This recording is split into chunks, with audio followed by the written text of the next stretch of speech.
Leonardo of Pisa, better known by the name Leonardo Fibonacci, lived roughly from 1170 to 1240 and is considered to be the first important European mathematician.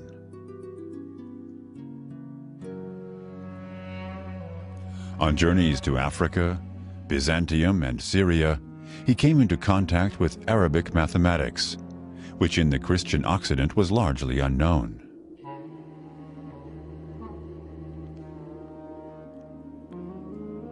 In his work Liber Abaci, the Book of the Abacus, which was published in 1202, he combined this knowledge with his own reflections. The book long remained unexcelled in the history of Occidental mathematics and contributed to, among other things, Europe adopting the Arabic system of numbers. Liber Abaci contains a thought experiment which Fibonacci himself probably regarded as pure curiosity and did not pursue further, but which later was to become famous as the Fibonacci sequence. Fibonacci asked himself how many pairs of rabbits originated from a single pair in 1 year. To do this, he assumed that none of the rabbits would die in the course of that year, and that each pair of rabbits would produce exactly one more pair of both sexes per month, which in turn would be fertile from the second month after birth. In his book Liber Abaci, he writes, "Because the above-mentioned pair gives birth in the first month, you can double it, so there are 2 pairs after 1 month. So at the end of the first month, and it is here that Fibonacci begins counting, there exist 2 pairs of rabbits. At the end of the second month, the original pair has given birth to another pair, and the other pair became fertile. Now there are 3 pairs. Of these 3 pairs, 2 in the third month are now fertile, and 1 is not yet fertile. Thus, at the end of the next month, 2 more pairs of rabbits are added. So now there exist altogether 5 pairs. Of these 5 pairs, 3 in turn become pregnant, so that in the 4th month there are 8 pairs.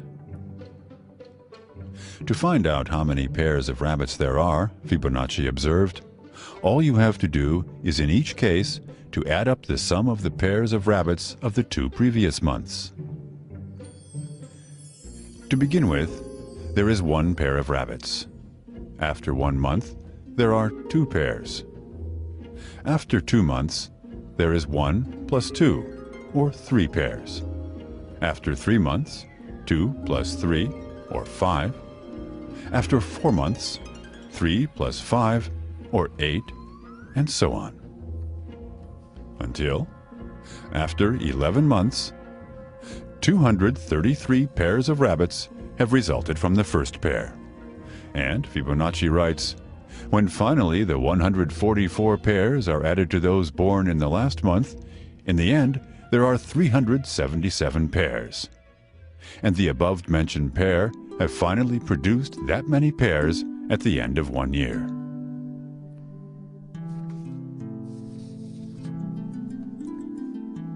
Although Fibonacci's thought experiment is based, of course, on unrealistic assumptions, it does describe the essential features of growth processes. While for Fibonacci his problem was thus solved, it was later discovered that the Fibonacci sequence also occurs in nature and in art, be it in the position of leaves and plants, in the spiral form of mollusks, in the structure of clouds in an area of low pressure, and in paintings, the architecture of buildings, and in music. It is also possible to approach the Fibonacci numbers geometrically. Let us assume a square whose sides measure 1. Beside it, we construct a second square of the same size. We attach another square to it, which has the length 2. To this is added a square with the length of the side 3, one with the length of the side 5, one with the length of the side 8. It is not difficult to recognize the numbers of the Fibonacci sequence. Now we draw a quadrant in each square. The result is a spiral called the Fibonacci spiral. It can be clearly seen in the shell of the Nautilus.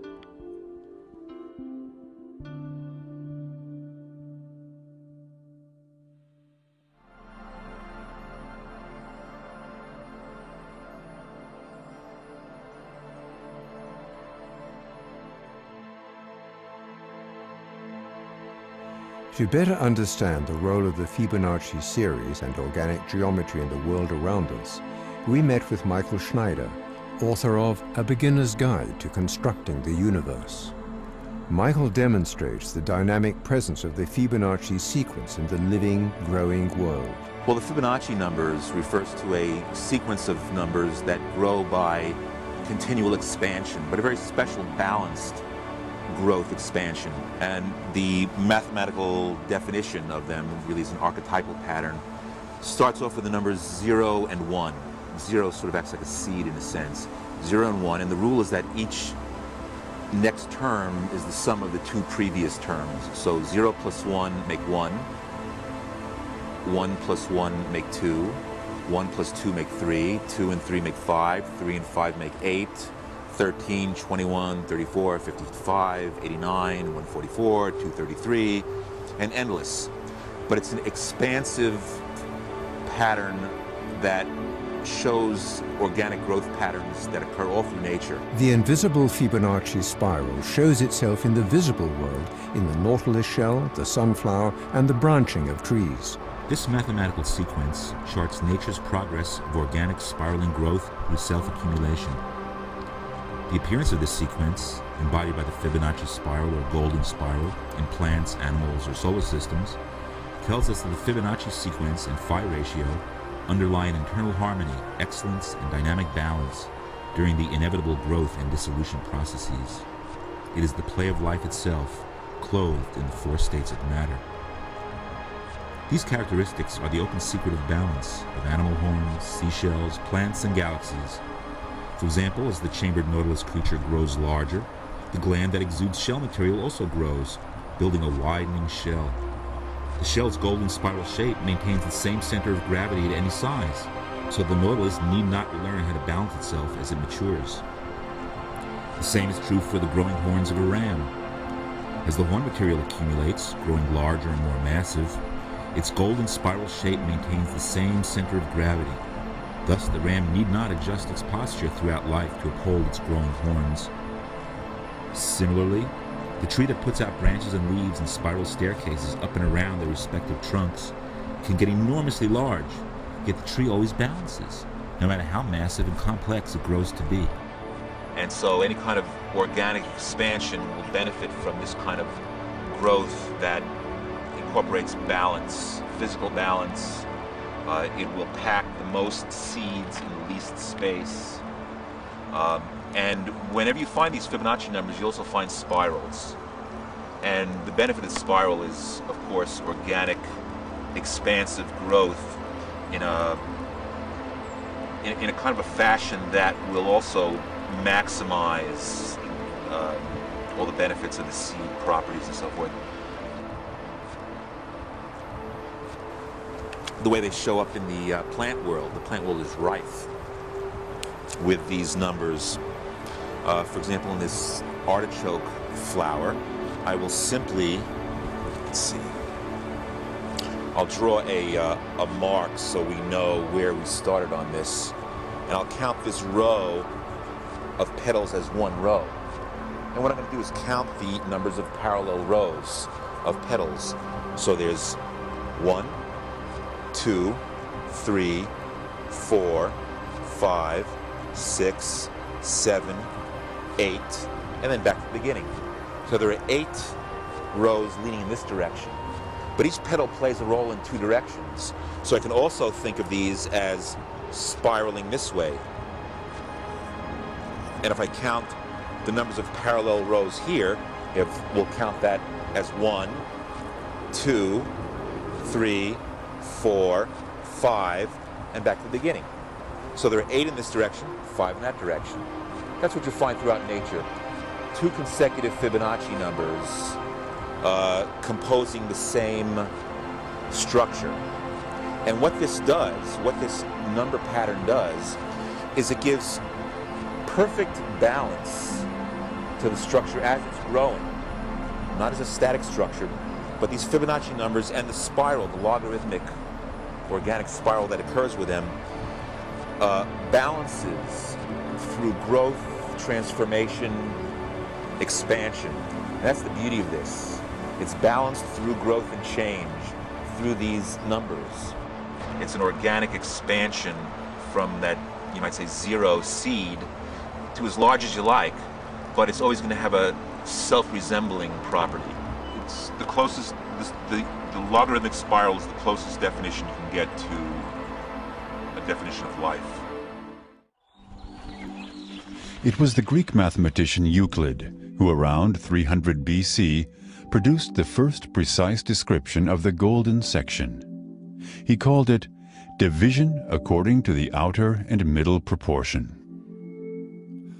A length is divided into 2 parts in such a way that the smaller part is to the larger part in the same proportion as the larger one is to the whole. Later, in the 15th century, the Italian mathematician and Franciscan monk Luca Pacioli took an interest in Euclid's works and devoted a whole volume to this division of lines, which he called Divina Proporzione, or divine partition.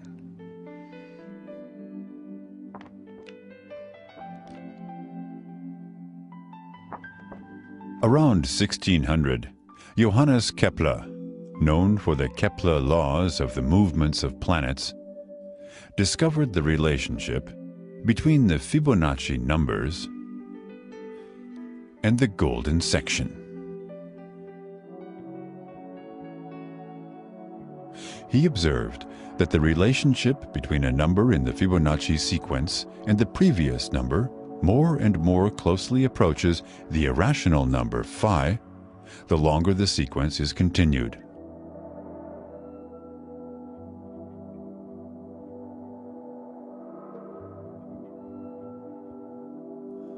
And phi describes nothing other than the golden section.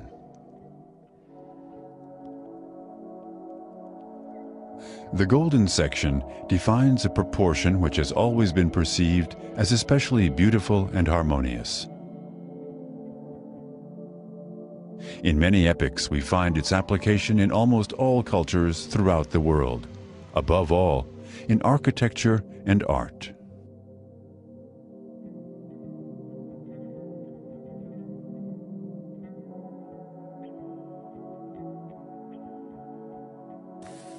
A rectangle, in which the proportions of its sides correspond to the golden section, is called a golden rectangle. Similarly, isosceles triangles, in which 2 sides are in this proportion, are termed golden triangles. An important part is also played by the so-called golden angle, psi, which divides the angle of 360 degrees in the proportions of the golden section. As angles smaller than 180 degrees prove to be more handy in practice, the smaller of the resultant angles is usually called the golden angle, psi. It is approximately 137.5 degrees.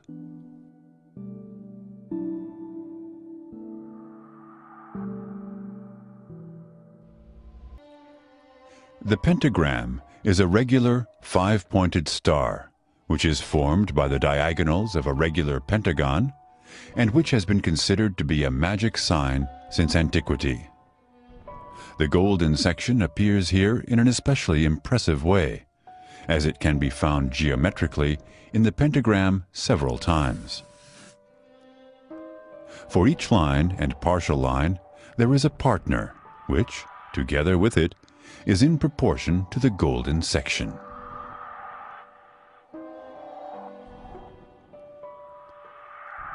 The pentagram can also be imagined as a composition of 5 golden triangles. If the 5 intersections are connected inside it, another pentagram is created there. Even when a pentagram is again drawn in its interpentagon and so on, all the triangles contained in this drawing are golden triangles. If an apple is cut through the middle, it is found to contain a natural depiction of the pentagram in its core.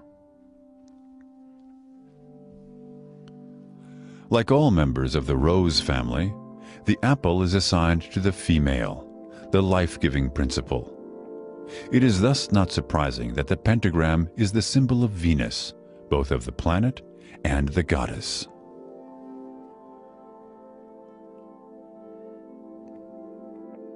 As the symbol can be drawn in an unbroken line, and at the end comes back to the beginning, it was also a sign for the cycle of life.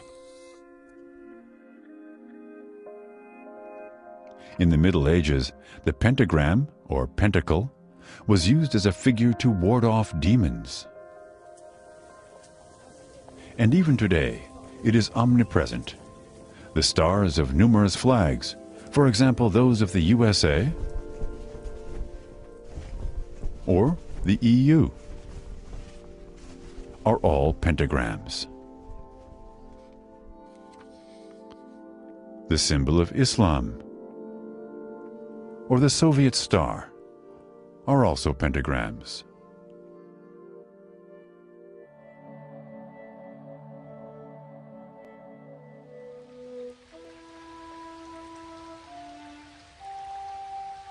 What is surprising is the frequent occurrence of the golden section and the Fibonacci numbers in nature. These structural principles reappear most conspicuously in the phyllotaxis of plants, i.e., in the arrangement of their leaves and seed cases. In many of the more highly developed species of plants, the angle between spirally shaped consecutive leaves is on average about 137.5 degrees, the golden angle. This arrangement of leaves is also termed the Fibonacci phyllotaxis.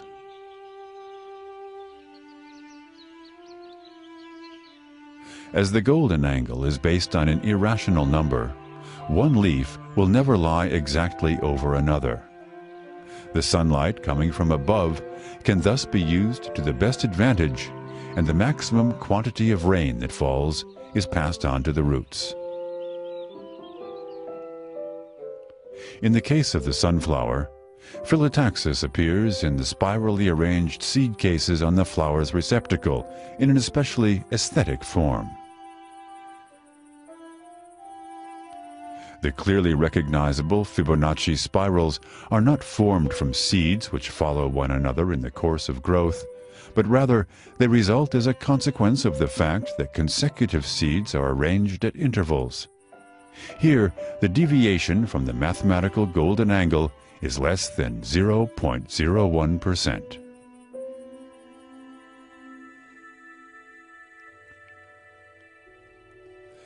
If we consider the number of arcs which turn counterclockwise and clockwise, it will hardly be a surprise.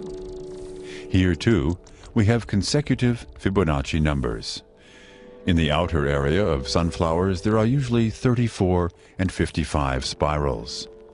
In the case of larger specimens, 55 and 89, or even 89 and 144. Whether the larger number of arcs turn clockwise or counterclockwise, however, is left to chance.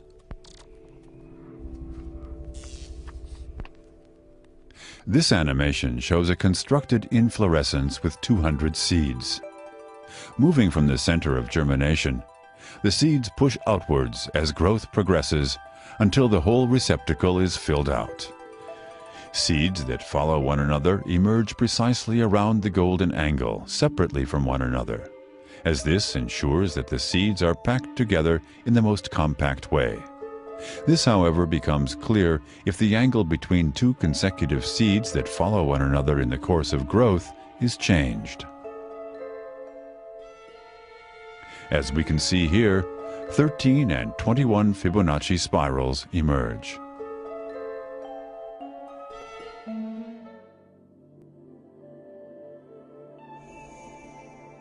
From time immemorial, wherever people wanted to express beauty and where they tried to approach the divine ideal, we come across the golden proportion.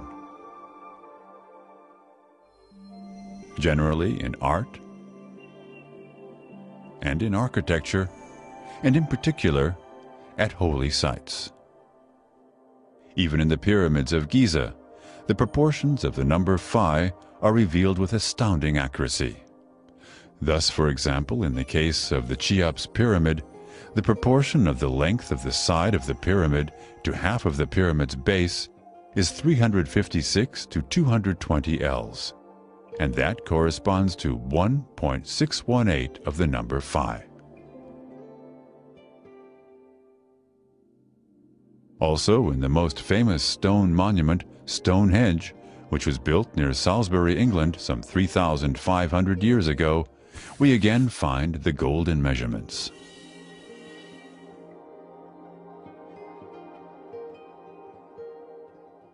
The Parthenon, erected in Athens under Pericles around 450 BC, is one of the best-known classical buildings. At the same time, it is regarded as the most beautiful and most accomplished work of ancient Greek architecture. The proportions of the golden section are built into it in many ways and with surprising precision.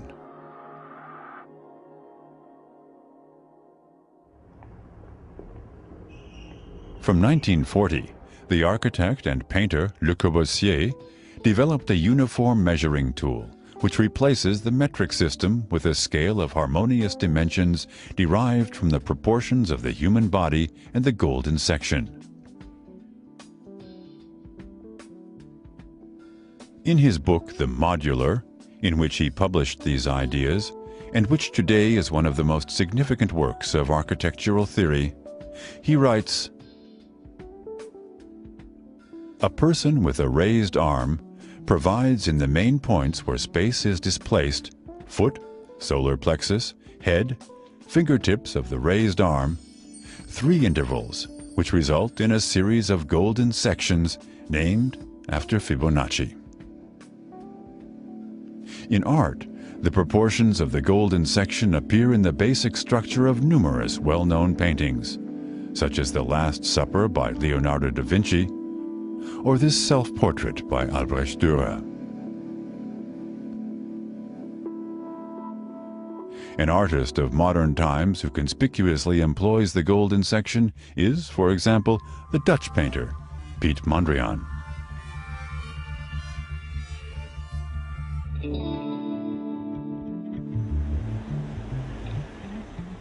In the concourse of Zurich's main station, there is also an example of a contemporary use of the Fibonacci numbers in the fine arts.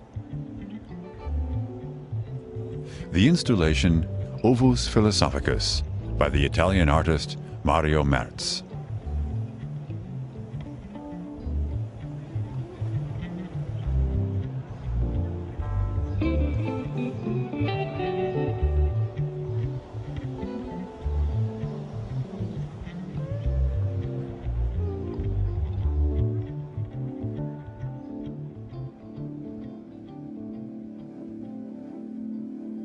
In music, the golden section occurs in several forms.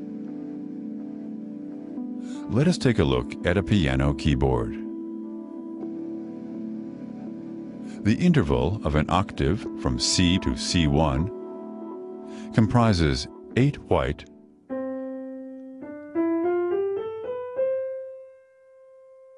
and 5 black keys. Together, 13 keys. The black keys are divided up into groups of 2 and 3. All numbers, and proportions from the Fibonacci series. In the writings of the musicologist Anu Lentvi, we read that the golden section and the Fibonacci numbers reappear in the works of the composer Bela Bartok as the dominant principle of composition. This becomes especially obvious in the sonata for two pianos and percussion, where not only the parts of the form follow the proportions of the golden section.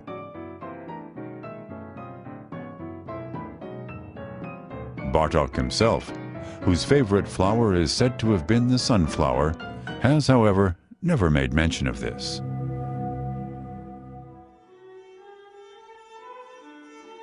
Similar investigations have also been made into the works of Bach, Mozart, Schubert, Debussy, and Satie.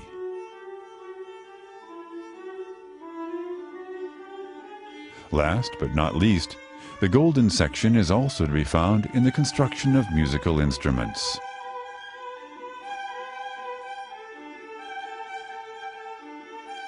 In the New Oxford Companion to Music, Volume 2, you can read that Stradivari and Guarneri used the golden section in order, for example, to place the sound holes in their world-famous instruments at exactly the desired position.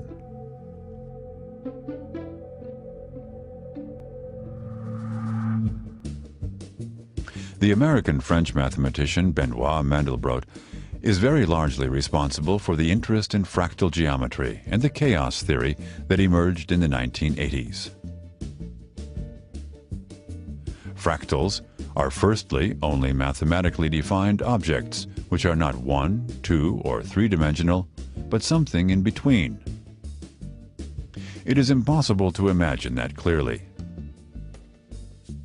Nevertheless, objects occur in nature which come close to such fractals. Structures can be found in them that repeat themselves and which are similar when considered approximately or in detail. That is why we also talk of self-similarity. An especially beautiful example of fractal geometry in nature is the Romanesco, a green variety of cauliflower.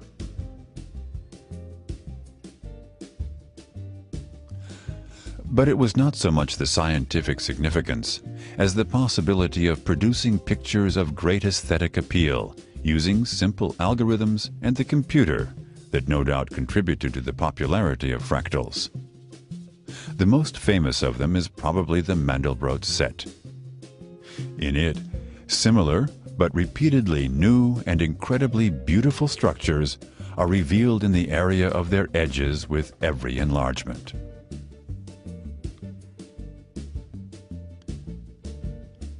What do fractals have to do with the Fibonacci numbers? The apple shapes of the Mandelbrot set, which vary in size, arise in different periods of the repetition of mathematical algorithms. If we examine these apple shapes, we make the following observation. Of all the apples between one apple of period 2 and one apple of period 3, it is the apple of period 5 that is the largest. In exactly the same way, of all the apples between period 5 and period 3, it is the apple of period 8 that is the largest. And of the apples between that of period 8 and that of period 5, it is the apple of period 13. All numbers from the Fibonacci series. In the late 1920s, the American mathematician Ralph Nelson Elliott developed an analysis of the equity market, which was later called the Elliott wave principle. Elliott examined in particular the psychological aspects of the seller's behavior and tried to explain movements in the market by means of patterns in crowd psychology. His wave theory claims that share prices are guided by predetermined cycles based on the Fibonacci sequence. According to that, during a bull market, the market prices move in 5 upward waves and in 3 waves somewhat downwards again. In a bear market, the pattern is reversed. If the Elliott waves are examined from the perspective of the chaos theory, different intervals can be interpreted as self-similar. The waves, 5 up, 3 down, occur not just after quite a considerable time, but every day, every hour, every minute. Recent research has shown that such models, so-called market fractals, may be interpreted as instruments for measuring the social and historical development of a country.